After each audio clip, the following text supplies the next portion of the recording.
Welcome to the Worldshapers, conversations with authors about their latest books.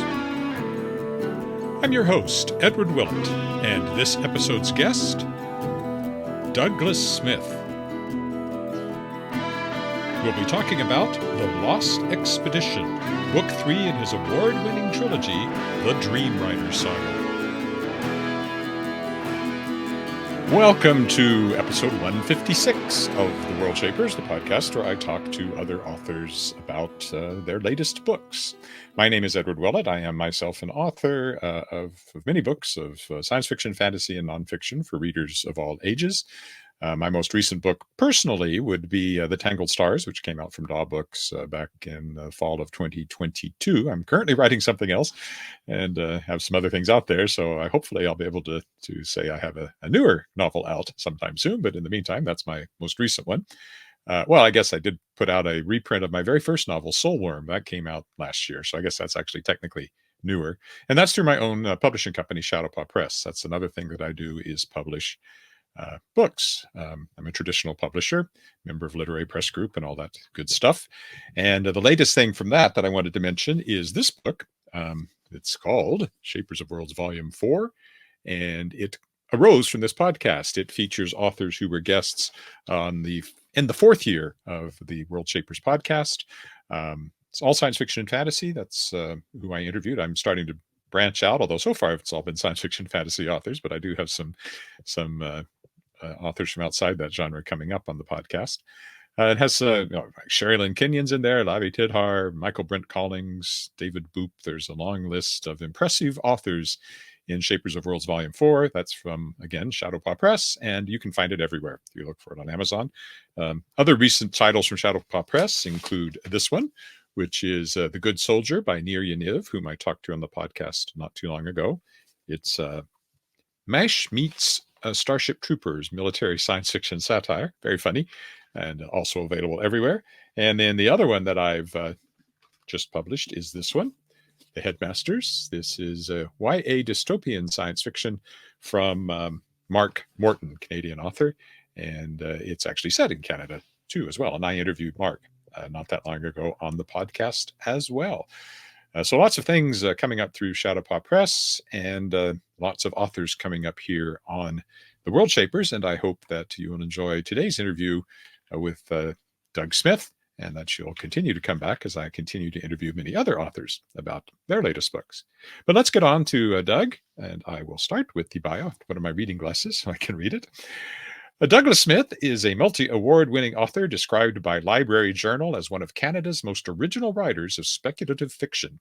His latest work, which we'll be talking about, is the multi-award-winning YA urban fantasy trilogy, The Dream Rider Saga, The Hollow Boys, The Crystal Key, and the one that just came out, The Last Expedition. Other books include the urban fantasy novel The Wolf at the End of the World, the collections Chimeroscope, Impossibilia, and La Danse des Esprits, translated, and the Writer's Guide, Playing the Short Game, How to Market and Sell Short Fiction. Doug's short fiction has appeared in the top markets in the field, including the Magazine of Fantasy and Science Fiction, Amazing Stories, Interzone, Weird Tales, Bane's Universe, Escape Pod, On Spec, and Cicada. Published in 27 languages, Doug is a 4-time winner of Canada's Aurora Award, most recently in 2023 for The Hollow Boys, part of the trilogy we'll be talking about, as well as the juried IAP Award for the same book. He's been a finalist for the Astounding Award, CBC's Bookies Award, Canada's juried Sunburst Award, the juried Alberta Magazine Award for Fiction, and France's juried Prix Masterton and Prix Bob Moraine. So, let's talk to Doug Smith. So, Doug, welcome to the Worldshapers. Thank you, Ed. Thank you so much for having me on. This is great. I kind of meant to have you on quite some time ago, but somehow we never managed to make that happen. But here you are with the new format, so we actually get to see you as opposed to just hear you. Good. We've known each other for a while because of Canadian science fiction circles. But today we're going to talk about the third book in the trilogy. But before we do that, we will talk about you. So tell me and those who are watching or listening to this, tell us about yourself. Sure. Well, I'm a Toronto-based writer of speculative fiction, science fiction, fantasy, horror, a bit of everything. I started writing late 90s in short fiction, and I did that for about a decade. And then my short stories stopped being short. And I figured I was trying to tell myself something. So I moved to novels then. I still write short fiction, but I wrote one urban fantasy novel. Probably I'll go back to that series soon. And then my last three books have been this urban fantasy YA trilogy called the Dream Rider Saga. And I've won four Aurora Awards in this one for this most the first book in this most recent trilogy, The Hollow Boys, and it also won something called the Indie Author Project, which is a very cool project, joint venture by library associations in the U.S. and Canada, and um, Publishers Weekly and a Library Journal, where they're trying to bring indie titles of note to the attention of librarians in both our countries. So let's we're going to talk specifically about this trilogy, but because I didn't talk to you in the earlier version of the Worldshapers, I want to cover some of what I normally did there, which is more about the creative process. So, for you, what is it that twigs that say, I need to write a short story or I need to write a book? In other words, where do your ideas come from? I know we're not supposed to ask that question, but I hate that question. Um, I think writers get that question a lot, and you're aware of that. And my response is that it's not so much, oh, I'm a writer, I need to come up with ideas to write about. It's more that, and most writers I know, we just constantly get these ideas for stories, and uh, your challenge is not to figure out an idea for a story, but which of these many ideas you want to write about. So it's kind of the one that is the loudest voice in your head. And you need to just write that story and get the thing out of your head so it stops bugging you so much.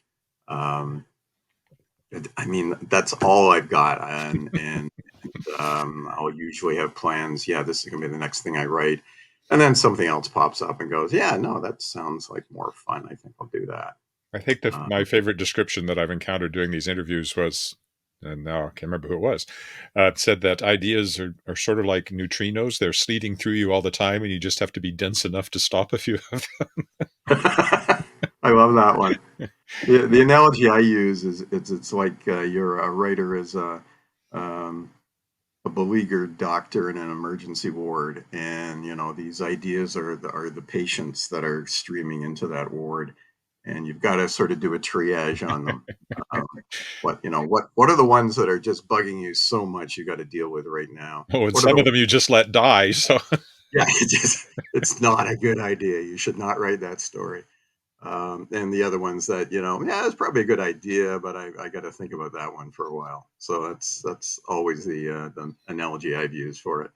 well, with the Dream Rider trilogy, what was the initial thing that made you think, there's a story there? Why did you It write this? In other words, yeah. Why did I spend all this time writing these books? Um, it came. The original idea, I think, was I was in a workshop with Christine Catherine Rush and Ian Wesley Smith, and you were supposed to come up with ideas for novels. You're supposed to basically come up with the synopsis and the pitch and everything. And I came up with what was an early version of the Dream Writer. Only he was a 30 something guy, and sort of a hermit and a recluse. And I came back to it. I couldn't make it work. It was really hard to make him I don't know, likable, sympathetic. And then when I recast it as a YA story, and gave him a bit of a tragic background and put in a YA female protagonist, because it's YA, you need a romance, etc. Once I did that, it fell into place. The original trigger for it was pretty much what the first line for the first book is, which is at 17, Will Draycott is a superhero in his dreams hmm. and in yours.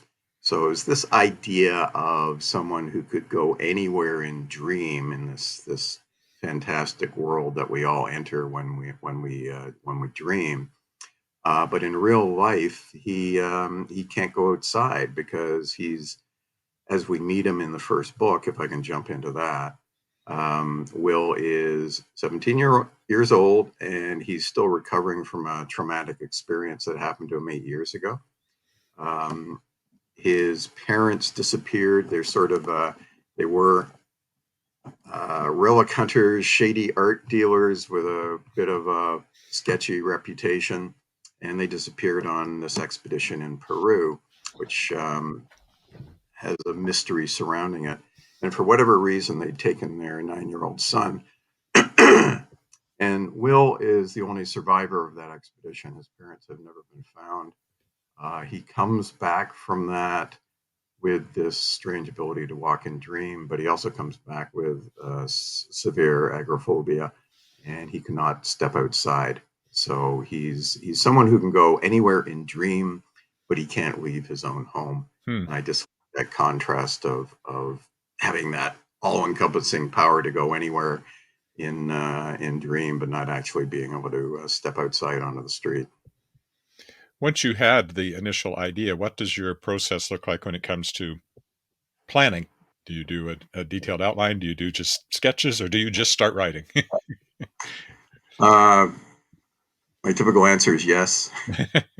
Uh, so the I call my approach "Headlights on the Highway," and that's stolen from a quote from E.L. Doctorow, where he described writing a novel as being like driving across the desert at night, where you can see as much of the road as your headlights illuminate, and that's all you can see. Hmm. Uh, and still, you can drive across the entire desert that way. So that's the way I write. I will have the next 3 to 4.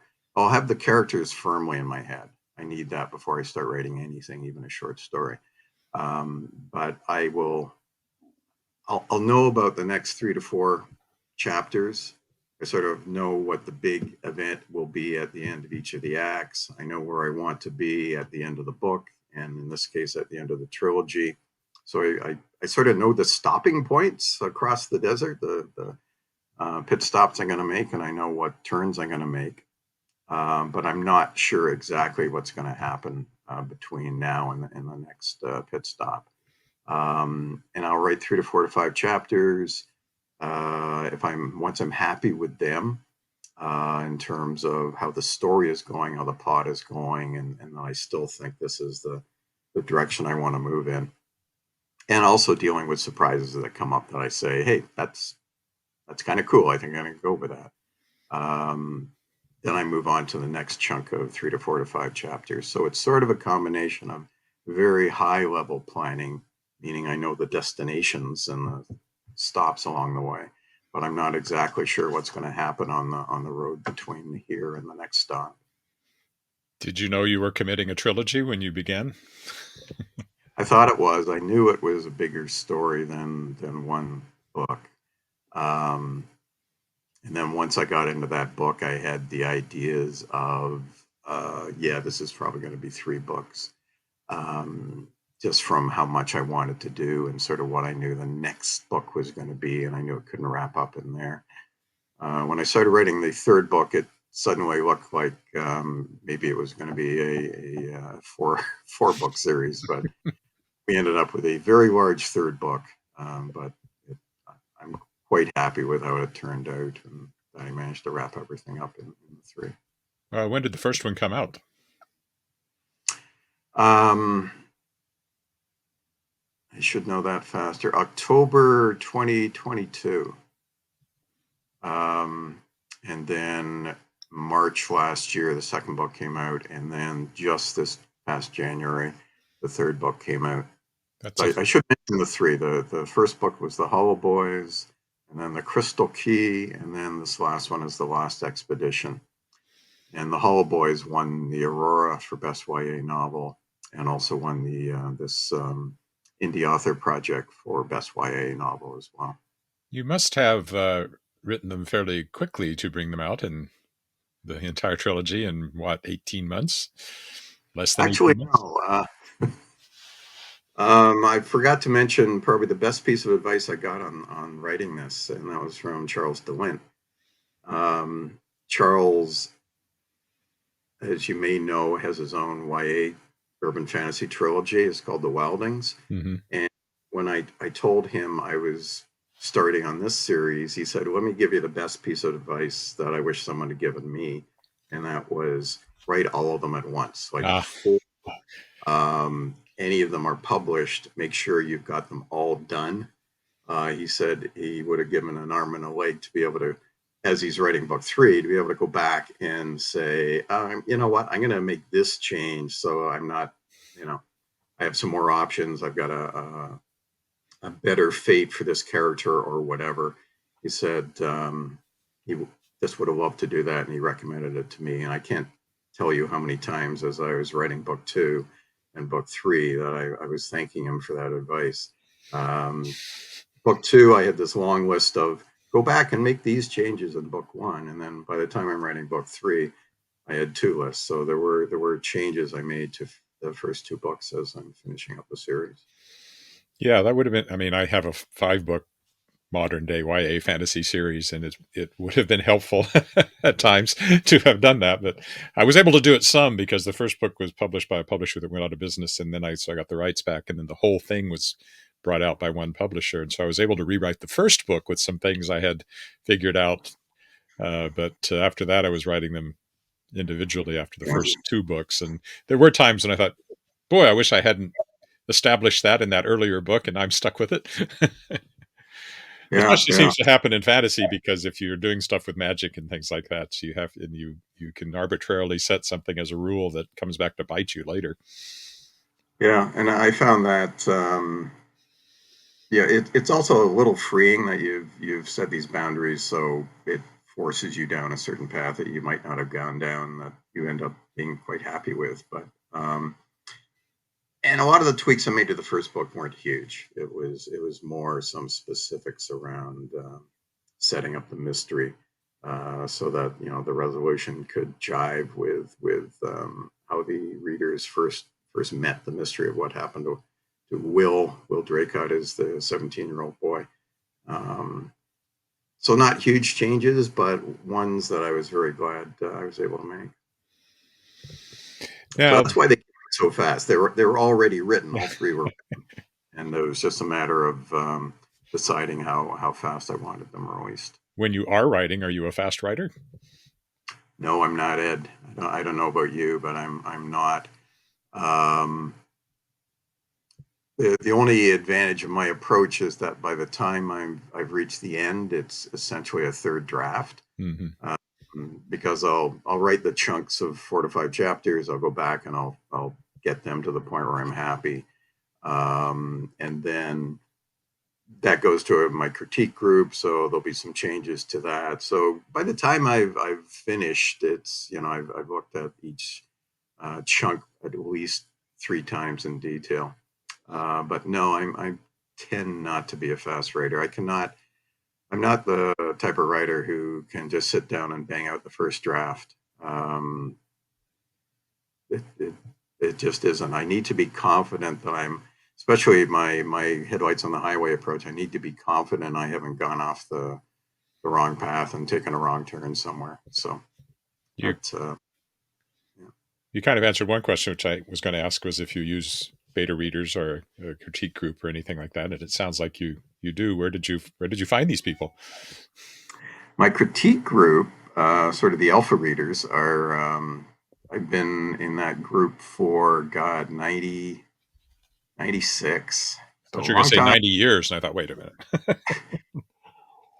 Over a quarter of a century. I'm doing the math. Yeah. So, and I just found them. I met one writer who's in the group at a Word in the Street one year, and we're talking about critique groups, and she invited me to attend their group. So I've been with them for a while. I have a mailing list where I get my beta readers. I got my beta readers, and they're awesome. They are the most incredible readers. Um, I've got about 5 from that, and a good writer friend who also is a beta reader. And the amount of work that they will put in just for getting an early broken copy of a book. They get the good copy finally, but they provide just wonderful feedback. And it's not line editing or anything like that. It's substantive, story level feedback, and it's just awesome. Hmm. Then I have a group of ARC readers when the book is released who will get an early copy of that. Um, some of them are excellent, and in terms of line editing too, they'll catch things that missed all the editing processes. It's Um, amazing how there's always something that gets missed. it's like the surest way to find an error, I think, in a book. Someone said is just publish it. Yeah, or public readings where you suddenly Public discover as readings. you're reading it out loud. You're like, oh wait, I better change that. Yeah. Yeah. Now these are Yeah. So independently published, that's right? yes, the this series is independently published. My when I was doing mostly short fiction, my collections all came out from independent small presses. But then when I turned to this series, I just wanted to have more control over um, how they were done and how it came out and the stories I could tell. So at some point that probably means you also bring on an editor, or do you just work with your beta readers and yourself for No, that? no. So yeah, the whole process is critique group, get it done. So I've got what I think is the final version of a book, and then I have a story level or content editor that I hire to go through those recommendations, and then who was Susan Forrest. You probably know her from Mm-hmm. SF. She was the story level editor on all three books. She's been a Uh, guest on the podcast. Sorry. She's been a guest on the podcast. Good. Well, you have good taste. She was great to work with. And then I had Adrienne Kerr, who used to be an Mm-hmm. acquiring editor at Penguin Canada. She was my line editor. And both of them, bless their hearts, did kind of a bit of both. So Susan would point out things that really only a line editor should be wasting their time on. And then Adrienne also would come back with story level comments as well. So after those two reviews were done for each of the books, I would make the final changes and then produce the version that went to my beta readers and waited for their feedback. And again, they were just so industrious and just made wonderful comments and great suggestions for improvements. So you make all those changes and then finalize the manuscript that's going to come out. And I produce it in ebook and trade paperback and hardcover. There has to be a cover art component in there as well. Where do you Oh yeah. get your cover art? I hired for this series. I wanted. I had a very specific feel. It's YA. It's superhero.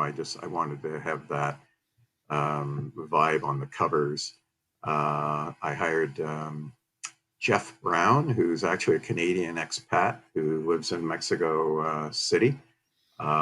He does a lot of cover work for the traditional publishers as well, and he just did a super job on all three covers. And it was fun working with him. You do a Zoom session with him, and he tries to focus on a key image, like something that's going to capture the eye on each Mm-hmm. cover, and just builds everything around there. And just seeing him work uh, freehand as we're talking and coming up with a concept for the cover was a lot of fun.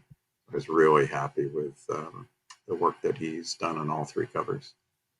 Well, all three books are out. The third one only very recently. It was mid-January, I think it released. Yeah, Um, on January 15th. and you've had some, looking at the um, information on the first couple of books, you've had some really good critical response and some award response. Uh, were you pleased by all that? Were you? What does that kind of response, especially the award nominations and things like that, what does that mean for you? Yeah, well, it was especially for the first book to win two awards, and then all three books have been editors' picks from Book Life. which means it gets called out in Library Journal and Publishers Weekly, so that um, it's attracted a lot of library purchases, which is Mm. kind of cool because I love libraries. I wondered, I'd never done a hardcover before, and I wondered if it was worth it. It's no extra cost. It's just, is it worth having that option out there? Takes another Library, level. You have to do the layout is slightly different for the cover and everything. exactly. It needs some extra art around the edges, so for Yeah. the wrap. But libraries love hardcovers, so yeah, the hardcover sales have been pretty good, and it surprised me actually more of those than the trade paperback. Do you feel I often ask this. I mean, I've won an Aurora Award. You've won an Aurora Award, but there's lots of awards out there. What does that mean to you when you win an award? I know what it means to me, but Um, Yeah, I get it's a form of validation. Honestly, the best validation I've had on these books is just the reader reviews. So, like, I think Hollow Boys is about 4.7 on Amazon, and Crystal Key is that or 4.8, and right now I think Lost Expedition is sitting at 5. Um, that's the best validation I get is when I read the reviews from readers who just say, "I love this," especially in a trilogy. So if the first book's a success, wins a couple of awards, gets that kind of reviews, you're hoping they're going to go on and read the next book. Um, but yeah, it's a form of validation. I think all writers constantly need some validation that what they just wrote was good and that people are enjoying it. I'm not sure the awards do much other than it's something you can put on, the retail sites and on their bio and things like that. yeah, you always I'm not get to say award-winning author once you've won one. So you get to do that. That's right. So sounds like though it's actually the reader response that means the most when you hear from people who've read the book and are really enjoying it. yeah, yeah, for sure. I think it is, and it's nice to have both. But yeah, it's fun seeing that readers are really enjoying the series. I mean, it's supposed to be a fun series. With there's some serious issues it deals with, but basically, I want people to say, I just couldn't stop reading this book. Well, what are some of the things that you'd like readers to get out of it?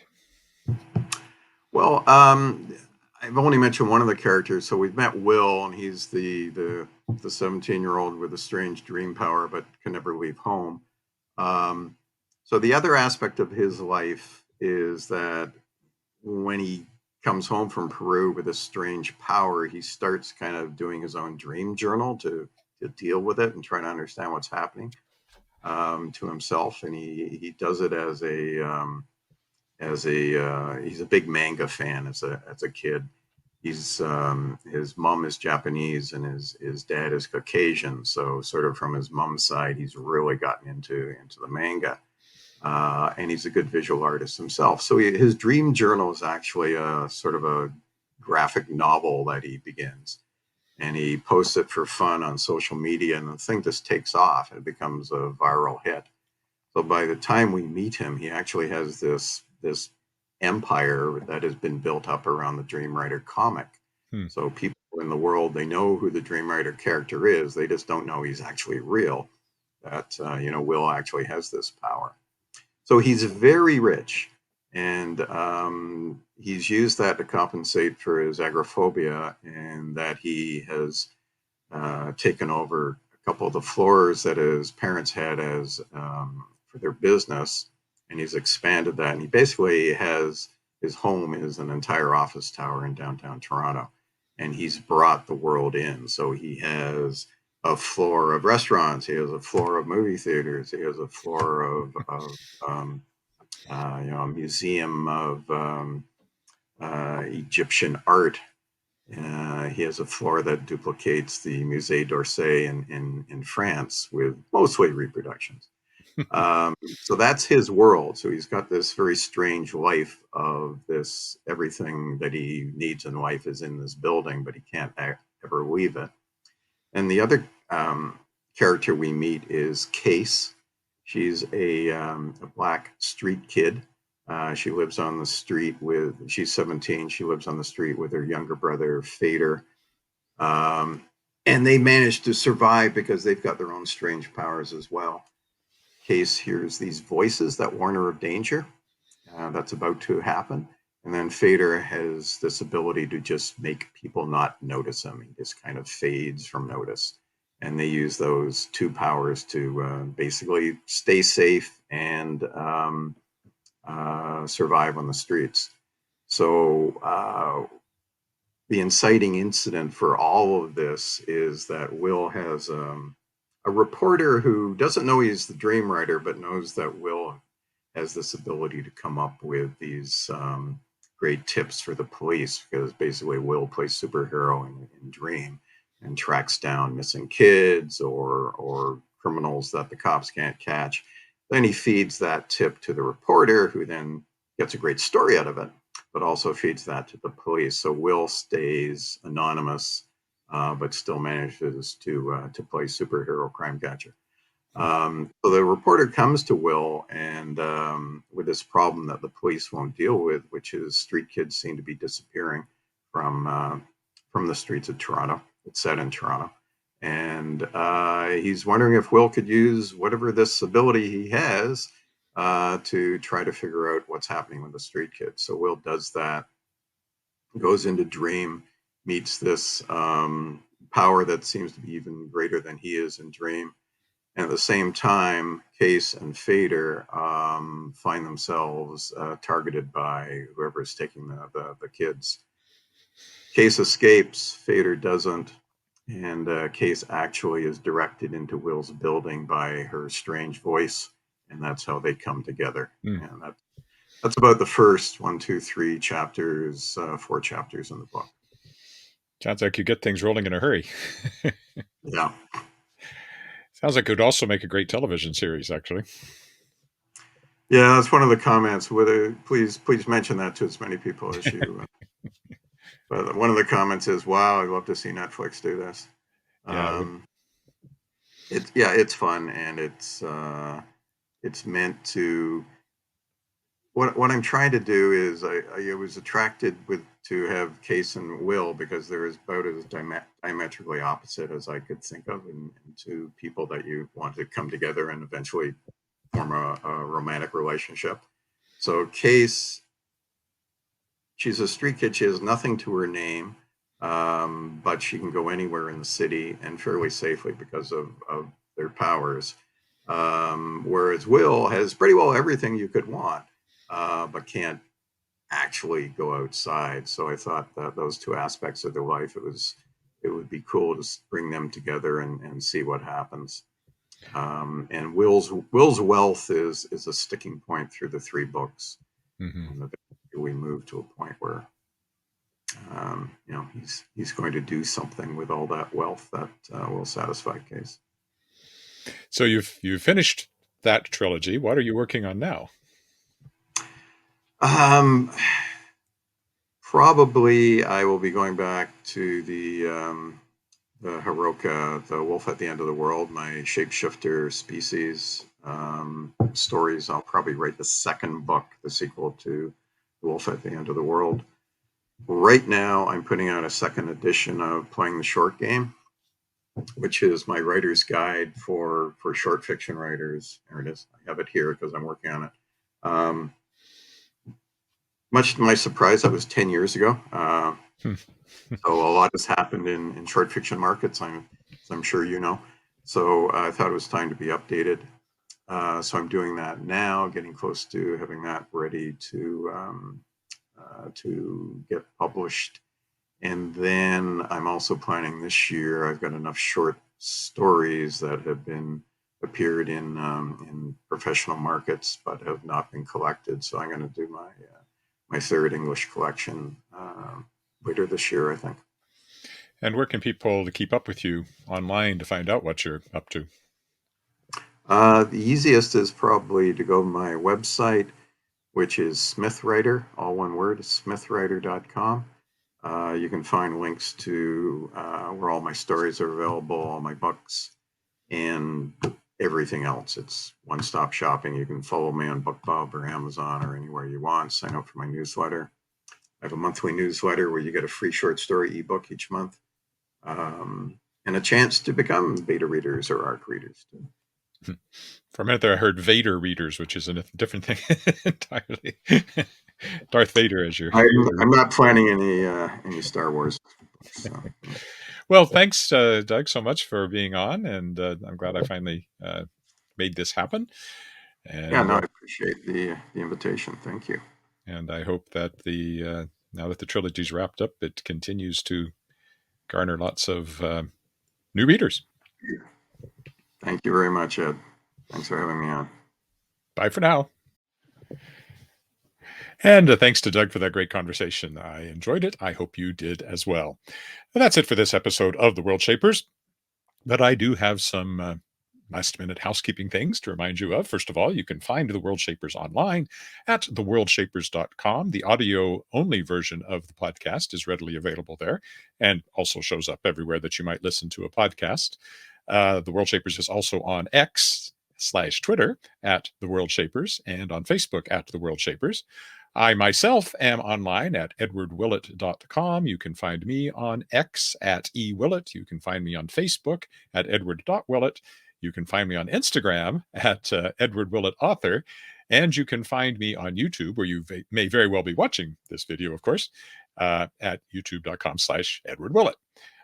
One of the things you can also watch on this channel, besides the Worldshapers, is me walking around my home city of Regina, walking in Regina. I not every day, but most days in the week, I'll be out for at least a brief walk and just with my camera and blabbing away as I walk. So it's kind of like a vlog, I guess, as well as a look at Regina as the seasons change. Then you can find Shadowpaw Press. That's my publishing company at shadowpawpress.com. You can find it on X at Shadowpaw Press. You can find it on on Facebook at Shadowpaw Press and on Instagram at Shadowpaw Press, because that one I managed to get the same handle on all social media, unlike my own. And yeah, that's where you can find more about this podcast, more about me, and more about my publishing company. And of course, you can, and I hope you will, subscribe to my YouTube channel, or on the website. You can subscribe to the audio version of the Worldshapers and continue to enjoy these interviews with authors going forward of all sorts, not just science fiction and fantasy. But that's it for this time around, and I'll be back again in a week. I'll talk to you then. Bye for now.